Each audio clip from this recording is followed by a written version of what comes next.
Laboratory নিরাপদ ব্যবহার এটা হচ্ছে একটা থিওরিটিক্যাল চ্যাপ্টার। তো আমি মাত্র 10 মিনিটে তোমাদেরকে দেখাবো যে কোন কোন জায়গাগুলো হচ্ছে গুরুত্বপূর্ণ, যেখান থেকে সিকিউ এবং হচ্ছে এমসিকিউ আসতে পারে। চলো আমি তোমাদেরকে একটু দেখাই।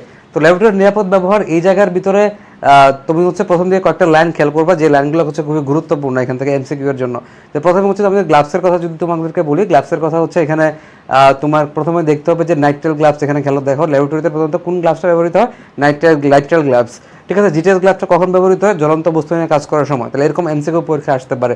ঠিক আছে, ল্যাটেক্স গ্লাভস আমরা কখন ইউজ করি, যে চামড়ার ক্ষয় এবং জ্বালা সৃষ্টিকারী রাসায়নিক পদার্থের ব্যবহারকালে আমরা কিন্তু ল্যাটেক্স গ্লাভস ব্যবহার করি। ওকে, তাহলে গ্লাভস সম্পর্কে তোমার একটা আইডিয়া থাকা লাগবে যে কোথায় কখন কোনটা ইউজ করি। পিভিসিটা আমরা কখন তৈরি করি, মৃদু ক্ষয়কারী এবং ত্বকে বিরক্তিকর অনুভূতি সৃষ্টিকারী রাসায়নিক পদার্থের ব্যবহার করে বিনাইন গ্লাভস ইউজ করি। নিওপ্রিন গ্লাভসটা কি দিয়ে তৈরি, নিওপ্রিন রাবার বা পলিক্লোরোপিন দিয়ে তৈরি পড়বা। বৈদ্যুতিক শক প্রতিরোধক বটে কোন, প্রতিরোধক কোনটা, প্রাকৃতিক রাবার গ্লাভস, এটা তুমি হচ্ছে পড়বা। ঠিক আছে, এখানে গ্লাভস থেকে তোমার একটু পড়া থাকতে হবে, গ্লাভস থেকে। ওকে, এরপর তুমি চলে যাবা কোথায়, এরপর তুমি চলে যাবা হচ্ছে সামনের দিকে আগাও, এই যে এই জায়গায়। ঠিক আছে, এই যে গ্লাস সামগ্রী ব্যবহারের নিরাপদ কৌশল, এখান থেকে গিয়ে নিচে গিয়ে তুমি হচ্ছে এই জায়গাগুলো একটু দেখবা যে পাইরেক্স গ্লাস আর সফট গ্লাস এগুলো কী কী জিনিস নিয়ে তৈরি হয়। ঠিক আছে, এই জায়গা একটু দেখবা। ঠিক আছে, এটা একটু দেখবা, তারপরে সংকেতগুলো একটু দেখতে পারো। ঠিক আছে, সংকেতগুলো একটু দেখতে পারো। ওকে, এরপরে আরেকটা গুরুত্বপূর্ণ টপিকস যেটা হচ্ছে যেটা তোমাকে জানা থাকা লাগবে, চলো সেটা দেখাই। ওকে, এই যে এটা, এই যে গ্লাস সামগ্রী পরিষ্কারের কৌশল। ঠিক আছে, এই জায়গাটা হচ্ছে গুরুত্বপূর্ণ, তোমার এই জায়গাটা তুমি একটু পড়বা। যেমন এখানে হচ্ছে তোমার ক্রমিক অ্যাসিড যে মিশ্রণটা আছে, ক্রমিক অ্যাসিড মিশ্রণটা কীভাবে তৈরি হয়, পটাশিয়াম ডাইক্রোমেট এবং হচ্ছে গাঢ় সালফিউরিক অ্যাসিডের মিশ্রণ। ঠিক আছে, এটা একটু ভালো মতো তুমি পড়ে ফেলবা। ঠিক আছে, পরিষ্কারক মিশ্রণ কী কী আছে, সোডিয়াম কার্বনেট, ডিটারজেন্ট ড্যাকন 90, যেটা হচ্ছে পরিবেশ বান্ধব ড্যাকন 90, ক্রমিক অ্যাসিড মিশ্রণ, এটা একটু পড়বা। এই বিক্রিয়াটা একটু দেখে রাখতে পারো বিক্রিয়াটা, বাট ক্রমিক অ্যাসিড মিশ্রণ প্রস্তুতি এটা লাগবে না। ওকে ওকে, এরপর চলো, এরপরে তুমি কি করবা, এরপরে হচ্ছে এই যে এখান থেকে কিছু এমসিকিউ চলে আসতে পারে। কোস্টিক সোডার সংকেত কী, কোস্টিক পাউডার সংকেত কী, তারপর হচ্ছে হাইড্রোফ্লোরিক অ্যাসিড। ঠিক আছে, এগুলো তুমি একটু দেখবা। ওকে, তারপর দেখো হাইড্রোফ্লোরোসিলিসিক অ্যাসিড, এটা একটু দেখবা। ঠিক আছে, সংকেতগুলো একটু খেয়াল করবা। ওকে, এবার আসো আয়তনিক বিশ্লেষণে ব্যবহৃত রাসায়নিক নিক্তি বা হচ্ছে ব্যালেন্স। তো এখানে খেয়াল করো, এখানে হচ্ছে আমাদের কেমিক্যাল ব্যালেন্স রাসায়নিক নিক্তি যেটা আছে। ঠিক আছে, কতটুকু পরিমাপ করি আমরা দ্বিতীয় স্থান থেকে চতুর্থ স্থান পর্যন্ত সঠিকভাবে পরিমাপের জন্য। ঠিক আছে, এই জিনিসটা আমরা একটু বলবো দশমিকের পর। ওকে, এবার দেখো পলবঙ্গি ব্যালেন্স এবং সাইটোরিয়াস ব্যালেন্সের একটা পার্থক্য আছে। পলবঙ্গি ব্যালেন্সের ক্ষেত্রে হচ্ছে তোমার মেনলি কী থাকে, এরা হচ্ছে যে এক পাশে 0 থাকে আরেক পাশে 100 থাকে, এটা হচ্ছে আমাদের পলবঙ্গি ব্যালেন্সের কথা। আর যেটা হচ্ছে সাইটোরিয়াস ব্যালেন্স, সেটা সিলেবাস অন্তর্ভুক্ত না, মাঝখানে 0 থাকে, এক পাশে 50 আরেক পাশে 50, এটা হচ্ছে সাইটোরিয়াস ব্যালেন্স। ওকে, তো পলবঙ্গি ব্যালেন্সের ক্ষেত্রে আমাদের পড়তে হবে, পলবঙ্গি ব্যালেন্সের সম্পর্কে আমাদের একটু আইডিয়া থাকা লাগবে। ওকে, তো এখন দেখো প্রাইমারি স্ট্যান্ডার্ড পদার্থ, সেকেন্ডারি স্ট্যান্ডার্ড পদার্থ কারা কারা, এই জিনিসটা খুবই গুরুত্বপূর্ণ, এখান থেকে এমসিকিউ এর সম্ভাবনা খুবই বেশি। ঠিক আছে, তো প্রাইমারি স্ট্যান্ডার্ড পদার্থ খেয়াল করো, এই জায়গায় মনে রাখা গুরুত্বপূর্ণ টেকনিক হচ্ছে এটা, যে প্রাইমারি স্ট্যান্ডার্ড পদার্থ যেটা আছে সেখানে কিন্তু সি, ঠিক আছে, সি যেটা সি থাকবে। ঠিক আছে, সহজ বাংলায় সি থাকবে। যেমন দেখো সোডিয়াম কার্বন এখানে সি আছে, পটাশিয়াম ডাইক্রোমেট, ক্রোমিয়ামের সি আছে। ওকে, এগুলো হচ্ছে আমাদের, তবে অক্সালিক অ্যাসিড এখানেও সি আছে। তাহলে এগুলো সবই হচ্ছে প্রাইমারি স্ট্যান্ডার্ড পদার্থ। ব্যতিক্রম খেয়াল করো, ব্যতিক্রম কোনটা, ব্যতিক্রম হচ্ছে দেখো এইচসিএল ক্লোরিনের সি আছে, বাট তাও এইচসিএলটা হচ্ছে সেকেন্ডারি স্ট্যান্ডার্ড পদার্থ। তাহলে এটা তোমাকে একটু মনে রাখতে হবে যে প্রাইমারি স্ট্যান্ডার্ড পদার্থের ক্ষেত্রে ম্যাক্সিমাম ক্ষেত্রে সি থাকে, কিন্তু এই সিটা থাকে। ঠিক আছে, বাট এইচসিএল এর ক্ষেত্রে সি আছে, মানে সিটা আছে, বাট ক্লোরিনের সিটা আছে, বাট এটা কিন্তু সেকেন্ডারি স্ট্যান্ডার্ড পদার্থ। ঠিক আছে, তাহলে এটা একটা গুরুত্বপূর্ণ জায়গা যেখান থেকে তোমার এমসিকিউ আসতে পারে। ওকে, পলবঙ্গি ব্যালেন্সের ক্ষেত্রে আমাদের 4টা অংশ থাকে, কাচের বাক্সযুক্ত বেদি বা বেস, স্তম্ভ বা কলাম, দাগাঙ্কিত বিম ও পাল্লা, রাইডার এবং হচ্ছে রাইডার ধ্রুবক। ঠিক আছে, এই জিনিসগুলো থাকে। তো এখান থেকে আসলে পলবঙ্গি ব্যালেন্স থেকে তুমি কয়েকটা জিনিস গুরুত্বপূর্ণ, যেমন হচ্ছে রাইডার এবং হচ্ছে রাইডার বাহক। রাইডার জিনিসটা কি আসলে, এটা একটু গুরুত্বপূর্ণ। যেমন হচ্ছে 5 মিলিগ্রাম অথবা 10 মিলিগ্রাম পরে স্থানান্তরযোগ্য কোন ধাতুর, প্লাটিনাম বা হচ্ছে অ্যালুমিনিয়াম ধাতুর একটা লোপ বা হচ্ছে পেঁচানো তার। ঠিক আছে, এটা তোমাকে একটু আইডিয়া থাকা লাগবে, এই জিনিসটা তোমার একটু জানা থাকা লাগবে। ওকে, এবার আসো, তো এখন এই যে রাইডার ধ্রুবক, এটা একটা গুরুত্বপূর্ণ জায়গা। যখন 5 মিলিগ্রামের রাইডার ব্যবহার করি তখন রাইডার ধ্রুবক কত হয়, 0.0001 গ্রাম। ঠিক আছে, যখন 10 মিলিগ্রামের রাইডার ব্যবহৃত হয় তখন রাইডার ধ্রুবক কত, 0.0002 গ্রাম। তাহলে এই জিনিসটা গুরুত্বপূর্ণ, রাইডার কনস্ট্যান্টটা হচ্ছে গুরুত্বপূর্ণ। ঠিক আছে, এটা তোমাকে একটু পড়ে থাকতে হবে, রাইডার কনস্ট্যান্টটা গুরুত্বপূর্ণ, এটা তোমাকে জানা থাকা লাগবে। ওকে, এবার আসো। ওকে, এবার দেখো, এখন যে মোলারিটি বা ঘনমাত্রা নির্ণয়, এটা তোমার সম্পর্কে তুমি অলরেডি জানো। তোমরা এগুলো সম্পর্কে অলরেডি পরিমাণগত রসায়নে পড়াশোনা করছো, বাট এই ছকটা তাও একটু দেখে রাখো, এখানে তোমার পেস লাগতে পারে এই ছকটার ক্ষেত্রে, যে মূলার দ্রবণ কতটুকু, সেমিমূলার দ্রবণ কতটুকু, ঠিক আছে, ডেসিমূলার মানে ঘনমাত্রা কত আর কি, ডেসিমূলার দ্রবণ 0.1, সেন্টিমূলার 0.01, মিলিমূলার 0.001, 2 মূলার, এক্স মূলার। তাহলে এখানে তোমার দ্রবণের মাত্রাটা তোমার একটু খেয়াল রাখতে হবে, ঠিক আছে, দ্রবণের মাত্রাটা তোমার একটু খেয়াল রাখতে হবে, এটা গুরুত্বপূর্ণ। আবার এই প্রাইমারি স্ট্যান্ডার্ডটা আবার আসছে, অক্সালাইট অ্যাসিডের ক্ষেত্রে দেখো এখানে কিন্তু সি আছে, তাই না, সিটা থাকবে, ঠিক আছে, সোডিয়াম অক্সালাইট ওখানে কিন্তু সি আছে।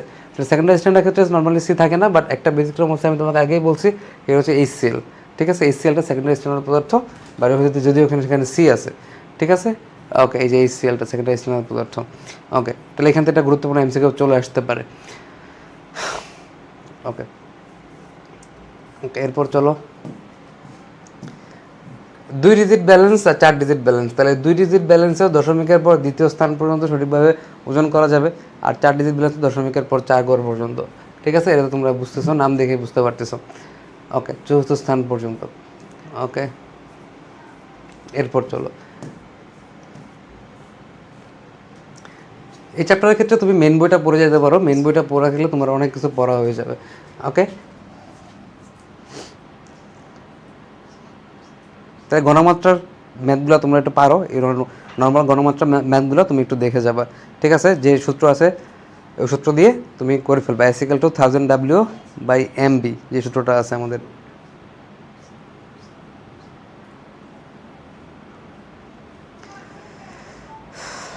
ওকে, আচ্ছা, এখানে একটু গুরুত্বপূর্ণ খেয়াল করো, এই জায়গাটা একটু দেখবা যে রাসায়নিক প্রক্রিয়া দুইটা শ্রেণীতে ভাগ করা যায়, একটা হচ্ছে আঙ্গিক বিশ্লেষণ এবং আরেকটা হচ্ছে মাত্রিক বিশ্লেষণ। তাহলে আঙ্গিক বিশ্লেষণে মেনলি কি, যে মানে কোনো একটা মিশ্রণে বা কোনো একটা রাসায়নিক পদার্থ বা এদের মিশ্রণে মূল উপাদান বা জৈব যৌগ মূলকসমূহের উপস্থিতি রাসায়নিক বিক্রিয়ার সাহায্যে মানে বিশেষ বর্ণযুক্ত যৌগের দ্রবণ বা পদক্ষেপের মাধ্যমে শনাক্তকরণ সম্ভব হয়। মানে তুমি এখানে মেনলি কি করতেছো, যে হচ্ছে অজৈব লবণের ক্ষেত্রে তোমার যে ক্যাটায়নটা বা অ্যানায়নটা আছে এটা শনাক্তকরণ করতেছো, এটা হচ্ছে মেনলি আঙ্গিক বিশ্লেষণ, ঠিক আছে। আর মাত্রিক বিশ্লেষণে মেনলি তুমি কি করতেছো, যে উপাদান যেগুলো আছে, উপাদান তুমি যেগুলো বের করছো, এগুলোর এই উপাদানগুলোর আনুপাতিক পরিমাণ তুমি বা সঠিক পরিমাণ তুমি বের করতেছো, মাত্রিক, ঠিক আছে। মাত্রিকের ক্ষেত্রে তোমার এখানে সঠিক পরিমাণটা তুমি হচ্ছে বের করতে পারতেছো। আর আঙ্গিক যেটা আছে এই জায়গায় তুমি উপস্থিতি শনাক্ত করতে পারতেছো, মানে মানে ক্যাটায়ন এবং এই অ্যানায়নটা আছে তুমি বুঝতে পারতেছো। আর মাত্রিকের ক্ষেত্রে তুমি সঠিক পরিমাণটা পর্যন্ত বের করতে বলতে পারতেছো। এখানে আবার বর্ণভিত্তিক এবং হচ্ছে আয়তনিক বিশ্লেষণ আছে। ওকে, এই জিনিসটা একটু জানবা, এতটুকু জানবা। এবার দেখো মেজারিং সিলিন্ডার কোনটা মেজারিং সিলিন্ডার, তোমাকে এই জিনিসটা বুঝতে হবে যে এটা মেজারিং সিলিন্ডার। তাহলে ছবিটা তুমি একটু ভালো মতো দেখবা, ঠিক আছে, ছবিটা ভালো মতো দেখবা। ওকে, ছবিটা ভালো মতো দেখবা এবং এটার ব্যবহারটা একটু ভালো মতো দেখে যাবা, ঠিক আছে। আয়তনিক ফ্লাস্ক বা মেজারিং ফ্লাস্ক, ঠিক আছে, আয়তনিক ফ্লাস্ক বা মেজারিং ফ্লাস্ক তোমার কোনটা এটা তোমার দেখতে হবে, বিভিন্ন আকারে। এটা হচ্ছে আয়তনিক ফ্লাস্ক, তোমার ছবি দেওয়া থাকলে উদ্দীপকে যাতে তুমি দেখে চিনতে পারো যে এটা হচ্ছে আমাদের আয়তনিক ফ্লাস্ক, ঠিক আছে। আচ্ছা, তারপর বুলেটের কাজ কি, কাজগুলা পড়বা, ঠিক আছে। বুলেট তুমি চিনো তো, বুলেটটা তোমাকে সুন্দর চিনতে হবে যে এটা হচ্ছে বুলেট, ঠিক আছে, প্যাচ যাতে না লাগে, এটা হচ্ছে পিপেট, দেখে যাতে তুমি চিনতে পারো, ঠিক আছে। এবং এদের ব্যবহারগুলো তোমাকে একটু পড়ে ফেলতে হবে, ব্যবহারগুলো গুরুত্বপূর্ণ। ওকে, এরপরে তোমার কোনগুলো হচ্ছে গুরুত্বপূর্ণ আমি তোমাকে একটু দেখাই দিই। ওকে, এই যে বুনসেন বার্নারটা একটু পড়ে ফেলবা, ঠিক আছে, বুনসেন বার্নার বা স্পিরিট ল্যাম্পের শিখা, এটা একটু পড়ে ফেলবা, ঠিক আছে। এখানে কী কী পার্ট থাকে এটা একটু পড়ে ফেলবা। ওকে, কী কী পার্ট থাকে, কী কী শিখা তৈরি হয়, ঠিক আছে। এই ছবিটা একটু সুন্দর করে দেখে রাখবা, এটা একটা টপিক যেখান থেকে এমসিকিউ চলে আসতে পারে, ঠিক আছে। এই যে বৈদ্যুতিক জ্বালানি শিখার তাপমাত্রা কতটুকু হয়, 1570°C। তারপর এখানে একটু খেয়াল করো, এখানে হচ্ছে যে মেথিলেটেড স্পিরিটটা কত, কি মেথিলেটেড স্পিরিটটা কি, স্পিরিট হলো 95% রেক্টিফায়ার স্পিরিট এবং হচ্ছে 5% মিথানল মিশ্রণ। এবং রেক্টিফায়ার স্পিরিটটা আবার কি, রেক্টিফায়ার স্পিরিটের ভিতরে আবার কি থাকে, ইথানল থাকে এবং হচ্ছে পানি থাকে। 95.6% ইথানল এবং 4.4% পানি থাকে, ঠিক আছে। এই জিনিসগুলো একটু দেখে রাখবা। আচ্ছা, এই যে এটাকে 45°তে কোনো তাপ দেওয়া লাগে, এই মানটা তুমি একটু মনে রাখবা। ওকে, আসো এরপর আমি জাস্ট গুরুত্বপূর্ণ জায়গা যেগুলো আছে, যেগুলো তোমাকে পড়তে হবে সেগুলো তোমাকে দেখাই দিচ্ছি, ঠিক আছে। রাজম্ল কি আসলে এটা তুমি দেখবা, যে 1 mole nitric acid, concentrated nitric acid এবং 3 মোল কনসেন্ট্রেটেড HCl মিশ্রণ, ঠিক আছে, এটা একটু দেখবা। ওকে, এরপর চলো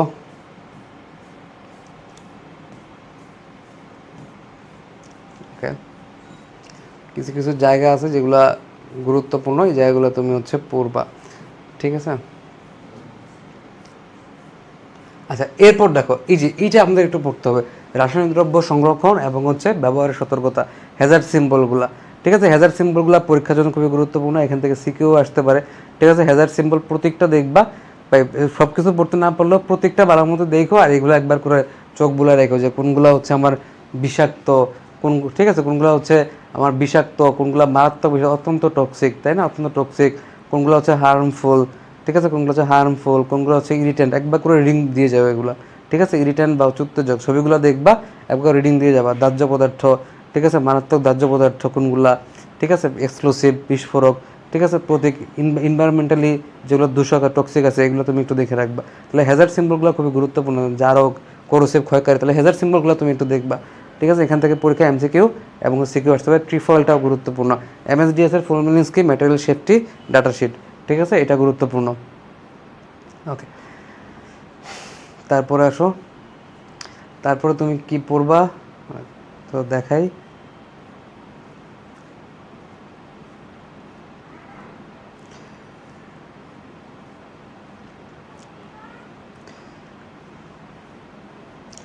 ওকে, তো রাসায়নিক দ্রব্যের আসলে স্বাস্থ্যের উপর, মানুষের স্বাস্থ্যের উপর কিছু মারাত্মক প্রভাব আছে। যেমন এই দেখো, এই জায়গায় খেয়াল করো, এটা আসার আগে এই যে বিকল্প কী উপাদান ইউজ করা যায়, ঠিক আছে। যেমন আমরা ক্লোরোফর্মের পরিবর্তে আমরা কি ইউজ করতে পারি, হেক্সেন ইউজ করতে পারি, এখান থেকে এমসিকিউ আসতে পারে। কার্বন টেট্রাক্লোরাইডের পরিবর্তে হেক্সেন ইউজ করতে পারি, বেনজেনের পরিবর্তে টলোয়েন ইউজ করতে পারি, ঠিক আছে। তো এই জিনিসগুলো তোমাকে একটু পারতে হবে। তারপর দেখো এখান থেকে পরীক্ষা আসতে পারে, ঠিক আছে। যেমন হচ্ছে যে বজ্র পদার্থ অপসারণ ব্যবস্থাপনা, ঠিক আছে, কীভাবে অপসারণ করি, এই জিনিসগুলো তোমাকে একটু পড়ে ফেলতে পারতে হবে, ঠিক আছে। এই জিনিসগুলো একটু পড়ে ফেলবা, ওকে, এই জিনিসটা একটু পড়ে ফেলবা।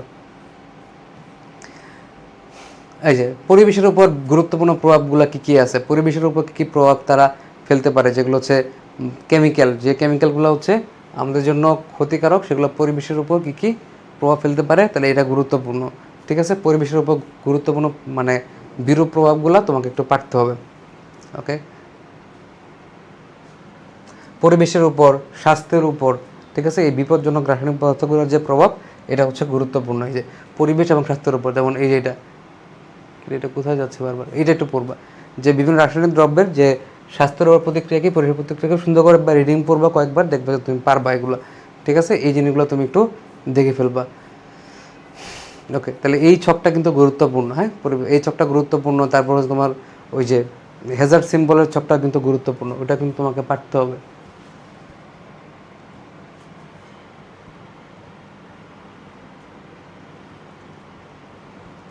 ওকে। আচ্ছা,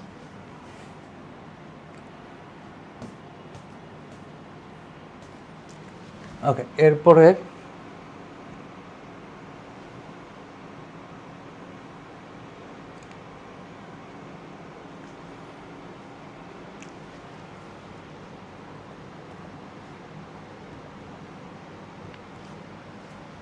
ওকে, এরপর আমরা গেছি, তাহলে এগুলো তুমি একটু পড়বা। পরিবেশের উপর, স্বাস্থ্যের উপর যে প্রভাবগুলো আছে এগুলো তুমি হচ্ছে একটু দেখে ফেলবা, ওকে। এরপরে চলো, এই যে এরপরে এই জায়গাটা গুরুত্বপূর্ণ, সেমি মাইক্রো, তারপর হচ্ছে মাইক্রো এবং হচ্ছে ম্যাক্রো বিশ্লেষণটা, ঠিক আছে। এক্ষেত্রে এগুলো তুমি একটু পড়তে হবে, ঠিক আছে। তাহলে সেমি মাইক্রোটা খুবই গুরুত্বপূর্ণ, সেমি মাইক্রোটা পড়বা, ব্যবহারের সুফল কী এটা তুমি পড়বা, মাইক্রো অ্যানালিটিক্যাল পদ্ধতিটা তুমি একটু পড়বা, ঠিক আছে, এটা গুরুত্বপূর্ণ। এখান থেকে এই ছকটা থেকে এমসিকিউ চলে আসতে পারে, ঠিক আছে, এটা তুমি একটু পড়বা, ওকে। এবং এখানে দেখো, এখানে এত ডিটেলসে পড়ার দরকার নাই, কী কী যন্ত্রপাতি ইউজ করা হয় নামগুলো তুমি একটু পড়ে ফেলতে পারো, খালি নামগুলো, ঠিক আছে, কোনগুলো ইউজ করা হয় এই নামগুলো তুমি একটু পড়বা, ঠিক আছে। নামগুলো একবার করে সুন্দর করে রিডিং দিয়ে যাবা, ওকে। বাট এই যে সেমি মাইক্রো অ্যানালাইসিস এখান থেকে কিন্তু সিকিউ চলে আসতে পারে, খুবই গুরুত্বপূর্ণ, ঠিক আছে, এটা তুমি সিকিউর জন্য পড়বা। তারপর দেখো এখানে এগুলো হচ্ছে জাস্ট এমসিকিউর জন্য, যে লাইনগুলো তোমার কাছে মনে হয় যে গুরুত্বপূর্ণ, মানে তুমি পড়লে বুঝতে পারবে যে এই লাইনগুলো গুরুত্বপূর্ণ, বা এখানেও তুমি ছবিতে দেখতে পাচ্ছ যেগুলো মার্ক করা আছে, এই লাইনগুলো তুমি পড়বে, এগুলো এমসিকিউর জন্য তুমি হচ্ছে পড়বা, ঠিক আছে, এমসিকিউর জন্য একটু পড়ে ফেলতে পারো, ওকে। তারপরে এই জায়গায় আসলে এরপরে প্রাথমিক চিকিৎসা বা ফার্স্ট এডের ক্ষেত্রে আসলে এগুলো একবার রিডিং দিবা, ঠিক আছে, একবার রিডিং দিবা, এমসিকিউতে তোমার কাজে লাগতে পারে, একবার রিডিং দিবা। এই যে এখানে একটু পড়বা, ক্ষার পড়লে কি দিব, ঠিক আছে, ক্ষার পড়লে ক্ষার দ্রবণ চোখে পড়লে আমরা বোরিক অ্যাসিড দ্রবণ দিই, ঠিক আছে, এটা তোমাকে একটু পড়তে হবে, ঠিক আছে। আর হাতে অ্যাসিড লাগলে আমরা হচ্ছে সোডিয়াম বাইকার্বনেট দিই, ঠিক আছে, এই তো মোটামুটি। তাইলে আমি মোটামুটি তোমাদেরকে গুরুত্বপূর্ণ পয়েন্টগুলো বলছি যেগুলো সিকিউ এবং এমসিকিউর জন্য গুরুত্বপূর্ণ। তো এভাবে দেখে তুমি হচ্ছে জাস্ট একবার ওভারভিউ দাও, সুন্দর করে রিভিশন দাও, আশা করি ভালো কিছু করতে ভালো ভালো পরীক্ষা হবে। ওকে ওকে, ঠিক আছে।